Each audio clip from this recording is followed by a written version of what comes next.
الحمد لله رب العالمين والصلاة والسلام على سيدنا ونبينا ومولانا محمد خاتم النبيين وإمام المرسلين وعلى آله وأصحابه أجمعين وعلى كل من تبعهم بإحسان إلى يوم الدين. أما بعد، اللہ تبارک و تعالی نے ہمارے دین میں جو بات ہمیں سکھائی ہے وہ یہ ہے کہ کسی بھی جائز مقصد کو حاصل کرنے کے لیے ایک مسلمان کو دو کام کرنے چاہیے. ایک اس مقصد کے حصول کے لیے اپنی کوشش کرے جتنی اس کے بس میں ہے، اور دوسرے یہ کہ اس کوشش پر بھروسہ نہ کرے بلکہ اللہ تعالیٰ سے رجوع کرے. کوئی آدمی اگر اپنی اصلاح چاہتا ہے کہ میں صحیح معنی میں سچا پکا مسلمان بن جاؤں، تو اسے دو کام کرنے ہوں. ایک ہے کہ اصلاح کی طرف قدم بڑھائے، اپنے اندر جو کمی کمزوری ہے اس کو دور کرنے کی کوشش کرے، اور ساتھ ساتھ اللہ سے مانگے کہ اللہ میں اپنی اصلاح کا مقصد حاصل کرنا چاہتا ہوں، آپ اپنے فضل و کرم سے مجھے اس کی توفیق عطا فرما دیجیے. کوئی شخص اگر بے نمازی ہے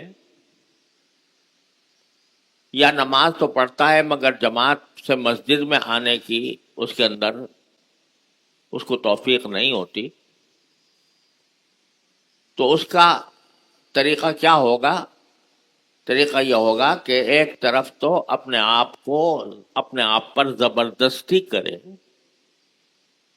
کہ جب نماز کا وقت ہو جائے تو اس وقت چاہے دل چاہ رہا ہو نہ چاہ رہا ہو، آدمی زبردستی کر کے مسجد کی طرف نکل پڑے اور اللہ تعالی سے مانگے کہ اللہ مجھے نماز باجماعت کا پابند بنا دیجیے. یہ دو کام کر لے گا کہ دعا بھی مانگے گا، اور مانگنے کے ساتھ اللہ تبارک و تعالی کے سے دعا مانگنے کے بعد اس کام کی طرف قدم بھی بڑھائے گا. نہ صرف دعا کافی ہے، نہ صرف کوشش کافی ہے. ایمان والے کے لیے دونوں چیزیں ضروری ہیں، کوشش بھی اور دعا بھی. اگر دعا مانگے تنہا اور عمل کچھ کرے نہیں تو صرف دعا سے بھی کام نہیں بنے گا. یعنی آدمی دعا تو مانگ رہا ہے، یا اللہ مجھے نماز باجماعت کا پابند بنا دے، لیکن جب وقت آتا ہے تو سستی میں گزار دیتا، قدم نہیں بڑھاتا. تو صرف دعا سے کام نہیں. کوئی آدمی دعا مانگے کہ میں یا اللہ مجھے مکہ پہنچا دے، اور مکے کے بجائے وہ ایران کا رخ کر لے، تو یہ صرف دعا مانگنے سے اس کا رخ نہیں پلٹے گا. تو کوئی دعائیں جو ہوتی ہیں وہ بھی ضروری، اللہ تبارک و تعالیٰ کی توفیق کے بغیر، اس کی مشیت کے بغیر کوئی مقصد حاصل نہیں ہو سکتا. اور دوسری طرف اپنی طرف سے جتنی انسان کے بس میں کوشش ہے وہ کر لے. تو یہ ہماری انفرادی زندگی کے اندر بھی یہی اصول ہے، اور اجتماعی زندگی میں بھی. محض زبانی طور پر دعا مانگ لینا بھی کافی نہیں ہے اور محض کوشش کر لینا بھی کافی نہیں ہے. دونوں چیزیں مل کر کوئی نتیجہ پیدا کرتی ہیں. انفرادی زندگی میں بھی ایک آدمی کسی گناہ میں مبتلا ہے تو اس گناہ کے لیے اللہ سے مانگے بھی کہ اللہ میں اس گناہ سے بچنا چاہتا ہوں، مجھے اس سے بچا لے. یہ صرف کافی نہیں بلکہ جب گناہ کا تقاضا پیدا ہو تو اس وقت اپنے آپ کو زبردستی اس کام سے روکنے کی پوری کوشش کرے. جو اس کے اسباب ہیں اس اسباب کی طرف جانے سے اپنے آپ کو بچائے. دونوں چیزوں کا ساتھ ساتھ حکم دیا گیا ہے اللہ تعالی کی طرف سے. نہ دعا کافی ہے نہ کوشش کافی. دونوں چیزیں جب مل کر جمع ہوتی ہیں تو اس سے بہتر نتیجہ نکلتا ہے. ہماری اجتماعی زندگی کا بھی یہی حال ہے. اجتماعی زندگی میں آج آپ دیکھتے ہو کہ سارے مسلمان افسردہ ہیں. کیوں افسردہ ہیں؟ کہ وہ غلامی کی زندگی گزار رہے ہیں اور ہمارے مسلمانوں کے اوپر مغرب کی غلامی مسلط ہو گئی ہے اور اپنے ہر فیصلے میں ہم مغرب کی طرف دیکھتے ہیں اور ان کو اپنا مائی باپ بنایا ہوا ہے. انہی کے اقتدا کرتے ہیں، انہی کے رنگ ڈھنگ اختیار کرنے کی کوشش کرتے ہیں اور اپنا سب کچھ ان کے حوالے کر رکھا. اس کا نتیجہ یہ ہے کہ غلامی کی زندگی ہو رہی ہے. اب اسرائیل جو ہے وہ ایک شیطان بن کر، عفریت بن کر مسلط ہے اور وہ غزہ میں، فلسطین میں نسل کشی کر رہا ہے، قتل عام کر رہا ہے. اور جس طرح ایک وحشی درندہ ہوتا ہے، وہ جب چاہتا ہے ایران پہ حملہ کر دیا، جب چاہا لبنان پہ کر دیا، جب چاہا شام پہ کر دیا، جب چاہا دوحہ قطر پہ کر دیا. اس غلامی کی زندگی میں اس سے کیسے نکلا جائے؟ اس سے نکلنے کے بھی یہی دو طریقے. ایک اللہ تعالی سے دعا اور دوسرے اس غلامی سے نکلنے کے لیے کوئی عملی اقدام.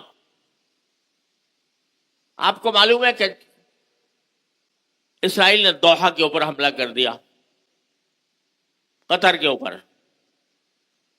سارے 57 اسلامی ملک اکٹھے ہو گئے اور اکٹھے ہو کر، ہونا تو یہ چاہیے تھا، پاکستان کی طرف سے قرارداد بھی پیش کی گئی تھی کہ بھائی سب مل کے کوئی اتحاد قائم کریں اور اتحاد قائم کر کے اسرائیل کا مقابلہ کریں. مگر جو قرارداد وہاں سے آئی، جو اعلامیہ جاری ہوا، وہ اتنا مایوس کن تھا کہ اس سے بہتر تھا کہ جمع ہی نہ ہوتے. اتنی زیادہ اس میں مرعوبیت اور احساس کمتری اس میں موجود تھا. لیکن میں عرض کر رہا ہوں کہ ماشاءاللہ ہمارے مسلمانوں میں بہت سے اللہ والے ہیں جو ان واقعات پر تبصرے کرنے کے بجائے اللہ تعالیٰ سے رجوع کرتے ہیں. ہم لوگ مجلسوں میں بیٹھ کے تبصرے تو بہت کرتے ہیں، لیکن اللہ جل جلالہ سے رجوع کر کے کہیں یا اللہ ہم مصیبت میں پھنسے ہوئے ہیں، یا اللہ ہم غلامی میں کی زندگی بسر کر رہے ہیں، ہمیں اس سے آزادی عطا فرما دے.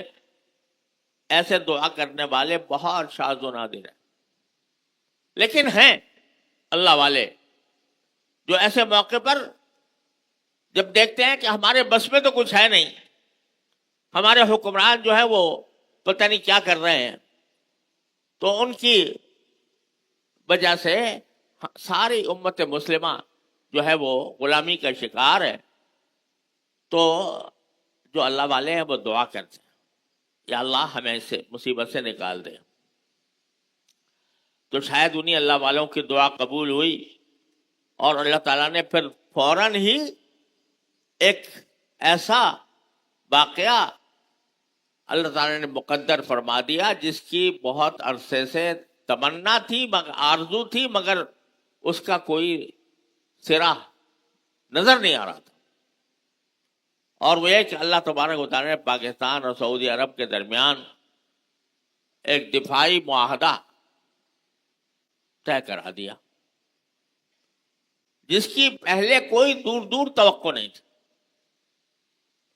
اور سعودی عرب اور پاکستان کے درمیان یہ معاہدہ ہو گیا کہ ایک ملک پر حملہ دوسرے دونوں پر حملہ سمجھا جائے گا، دونوں مل کر اس کا دفاع کریں. یہ معاہدہ ایک طرح سے یہ سمجھنا چاہیے کہ اس پورے تاریک ماحول میں روشنی کی ایک کرن بن کر نمودار ہوا. اور یہ پاکستان کو اعزاز حاصل ہوا الحمدللہ کہ پاکستان کو حرمین شریفین کے تحفظ کے لیے چنا گیا کہ اگر خدا نہ کرے کبھی حرمین شریفین کے اوپر کوئی آنچ آتی ہے تو اس کے دفاع کے لیے سعودی عرب پاکستان سے مدد حاصل کرے گا، اور پاکستان اس کی کا دفاع کرنے کے لیے دفاع کرنے کا پابند ہوگا. اور ہم پر کوئی آنچ آتی ہے بھارت کی طرف سے تو سعودی عرب ہمارا ساتھ دے گا. ایک زمانہ تھا جب سعودی عرب کے تعلقات ہندوستان سے اتنے زیادہ قریب ہو چکے تھے کہ ہندوستان کے وزیر اعظم کا استقبال وہاں پر سعودی عرب میں سفیر السلام کہہ کر کیا گیا، یعنی امن کا پیغامبر انڈیا کے وزیر اعظم کو کہہ کر استقبال کیا گیا تھا. اور پاکستان کی اس کے مقابلے میں کوئی وقت نہیں تھی. لیکن اللہ تبارک و تعالیٰ نے یہ دن دکھایا کہ جب پچھلے دنوں پاکستان اور بھارت کے درمیان 4 دن کی جنگ ہوئی تو اللہ تبارک و تعالیٰ نے پاکستان کی افواج کو فاتح اور سرخرو بن کر اس جنگ سے نکالا. اور جیسا میں نے عرض کیا کہ مسلمان دعا تو کرتے تھے، لیکن ساتھ ساتھ کوشش یہ ہو گئی کہ ہماری افواج نے یہ کوشش کی کہ ہم اپنی عسکری طاقت کو، اپنی دفاعی طاقت کو امریکہ کے تابع بنانے کے بجائے ہم اس کو خود اپنی ذمہ داری پر ایسے ہتھیار تیار کریں جس میں ہم کسی کے محتاج نہ ہوں. پہلے جتنے بھی اسلامی ملک ہیں، عرب ممالک جتنے بھی ہیں، ان سب نے اپنی دفاعی طاقت امریکہ کے حوالے کر رکھی ہے. لاکھوں اربوں ڈالر وہ امریکہ کو دیتے ہیں اس کام کے لیے کہ وہ ان کی حفاظت کریں. سارے اسلحہ بھی اسی کے دیے ہوئے، اسی سے خریدے ہوئے. اس اسلحہ کی چابی بھی اس کے پاس، یعنی اگر وہ خود سے چلانا چاہے نہیں چلا سکتے جب تک کہ امریکہ کی طرف سے اس کی چابی نہ لگائی جائے. پاکستان کی افواج نے الحمدللہ اللہ تبارک و تعالیٰ کے خاص فضل و کرم سے اپنی اس امریکہ کے ساتھ نتھی ہونے اور امریکہ کا پابند ہونے سے نجات حاصل کرنے کے لیے خود اپنے اسلحہ خود تیار کیا، اور چین کے ساتھ روابط قائم کر کے چین کی ٹیکنالوجی بھی اختیار کی، لیکن اپنے ہاں خود تیار کیے اسلحہ. ایسے اسلحہ تیار کیے کہ اپنے سے 5 گنا زیادہ طاقت رکھنے والی انڈین فوج کو دھول چٹا دی. اور ان کے وہ طیارے جن پر ان کو ناز تھا، رافیل طیارے جو فرانس سے خریدے تھے بڑی قیمتی، اس کو دور سے ہی نشانہ بنا دیا اور طیارے گرا دیے اور ان کے سارے نظام کو مفلوج کر دیا. کوئی طیارہ مقابلے کے اوپر اڑنے کے قابل نہیں رہا. یہ کوشش جو کی گئی کہ ہم غلامی کے پھندے سے نکل کر خود آزاد ہو کر اپنا دفاعی انتظام کریں، یہ کوشش ہوئی اور اللہ والوں کی دعائیں ہوئیں. تو اس کا نتیجہ یہ ہوا کہ بھارت کو 4 دن کے اندر دھول چٹا کر اس کو بری طرح شکست دے کر ساری دنیا کے اوپر اللہ نے پاکستان کی ایک دھاک بٹھا دی. اس دھاک بٹھانے کا نتیجہ یہ ہے کہ آج سعودی عرب یہ کہتا ہے کہ آؤ میرے ساتھ اور ہم دونوں مل کر ایک دوسرے کے دفاع کریں. وہی سعودی عرب جو کبھی انڈیا کے وزیر اعظم کو سفیر السلام کہہ کر اس کا استقبال کرتا تھا، لیکن اس کے اوپر بھی یہ بات واضح ہو گئی کہ الحمدللہ عالم اسلام کے اندر ایک ملک ایسا ہے جو امریکہ کے اوپر انحصار کرنے کے بجائے خود اپنی کوشش سے اپنے اسلحات کو استعمال کر سکتا ہے. اور الحمدللہ یہ اعزاز بھی اس کو حاصل ہے کہ وہ ایٹمی قوت. لہذا یہ منظر، خوشنما منظر ہماری آنکھوں کے سامنے آیا کہ سعودی عرب کے ولی عہد محمد بن سلمان اور ہمارے وزیر اعظم اور ہمارے آرمی چیف، ان کے ساتھ بیٹھ کر یہ معاہدہ طے پا گیا کہ ہم ایک دوسرے کے دفاع کے لیے تیار رہیں گے. تو یہ نہ سمجھو کہ یہ دعائیں جو کبھی کی جاتی ہیں وہ رائے گاں جاتی ہیں. اللہ تبارک و تعالی 2 چیزوں کو ملنے کے بعد اللہ تبارک و تعالی نتائج ظاہر کرتے ہیں، ایک دعا اور دوسرے کوشش. قرآن کریم نے یہ فرمایا وَأَعِدُّوا لَهُم مَّا اسْتَطَعْتُم مِّن قُوَّةٍ، دشمنوں کے مقابلے کے لیے جتنی قوت تم تیار کر سکتے ہو وہ تیار کرو. یہ حکم ہے قرآن کا. تو اس کے بعد جب کبھی مقابلہ ہو جائے تو ثابت قدمی سے کام لو اور اللہ تعالیٰ سے رجوع کرو. یہی 2 کام ایک مسلمان کے ہیں. تو الحمدللہ اللہ تعالیٰ نے اپنے فضل و کرم سے یہ ایک بہت عرصے کے بعد ایک خوشی کا اور بہت ہمارے لیے قابل فخر واقعہ دکھایا کہ دونوں ملکوں کے درمیان الحمدللہ یہ معاہدہ طے پا گیا.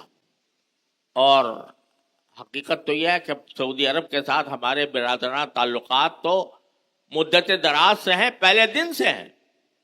اور سعودی عرب ہمارا نہ صرف یہ کہ ایک دوست ہے بلکہ ہمارے لیے ایک تقدس کا نشان ہے حرمین شریفین کی وجہ سے. لہذا اس کے ساتھ دوستی، اس کے ساتھ قرب تو شروع سے چلا آتا ہے. لیکن یہ دفاعی معاہدہ انشاءاللہ ثم انشاءاللہ یہ دشمنوں کو کی سازشوں کو ختم کرنے کا ذریعہ بنے گا.